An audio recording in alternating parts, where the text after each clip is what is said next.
Hello বন্ধুরা, আপনারা দেখতেছেন কুণাল জ্ঞান ইউটিউব চ্যানেল। তো আজকে আবারও একটা ভিডিও নিয়ে আসি আপনাদের জন্য। ভিডিওটা হয়তো থাম্বনেল দেখেই বুঝে গেছেন, ভিডিওটা হচ্ছে মোবাইল ফোন কল রেকর্ডিং নিয়ে। তো আপনি হয়তো অলরেডি আগের থেকেই কল রেকর্ডিং অপশন চালু করে রাখছেন। তো সেটার ক্ষেত্রে কিন্তু বোঝা যায় যে কলস রেকর্ডিং হচ্ছে, যেই ব্যক্তি আপনাকে ফোন করতেছে সেও কিন্তু বুঝতে পারে যে কল রেকর্ডিং হচ্ছে, আপনার ফোন বলে দেয় নোটিফিকেশনের মাধ্যমে। হয়তোবা আপনার স্ক্রিনে চলে এসে যে কলস রেকর্ডিং হচ্ছে, সেটা যদি বন্ধ করতে চান তাহলে অবশ্যই এই ভিডিওটা পুরো দেখুন, স্কিপ না করে। আর চ্যানেলে নতুন হয়ে থাকলে চ্যানেলটাকে অবশ্যই সাবস্ক্রাইব করে রাখবেন। আর ভিডিওটা যদি ভালো লেগে থাকে অবশ্যই একটা লাইক দিয়ে দিবেন। তো চলুন শুরু করছি ভিডিওটা। এই যে কলস অপশনটা আছে, তো এটাতে ক্লিক করলেই কিন্তু এরকম কিবোর্ড চলে আসে, ঠিক আছে, ফোন করার জন্য নাম্বার টিপে। তো এটাকে ডান দিকে দেখুন, ডান দিকে যে কন্ট্যাক্ট অপশন আছে, ঠিক আছে, মিডলে আছে রিসেন্টস।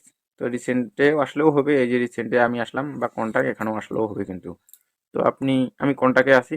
এর ডান দিকে উপরে দেখুন, এখানে থ্রি ডট আইকন আছে, দেখতে পাচ্ছেন, এখানে ক্লিক করে দেবেন। ক্লিক করে দিলে এরকম পেজটা চলে আসবে।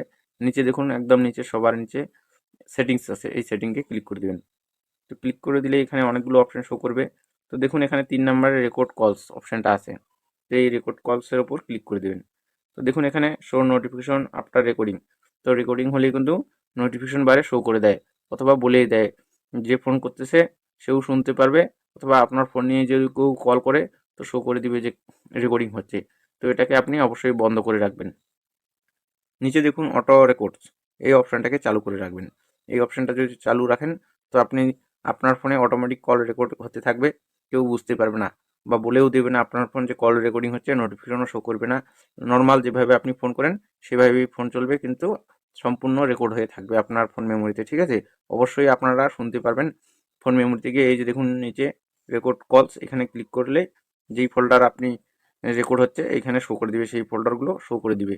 চাইলে আপনি অন্য ফোনে শেয়ার করে নিয়েও শুনতে পারেন, হোয়াটসঅ্যাপের মাধ্যমে বা ব্লুটুথ বা অন্য অ্যাপ্লিকেশনের মাধ্যমে।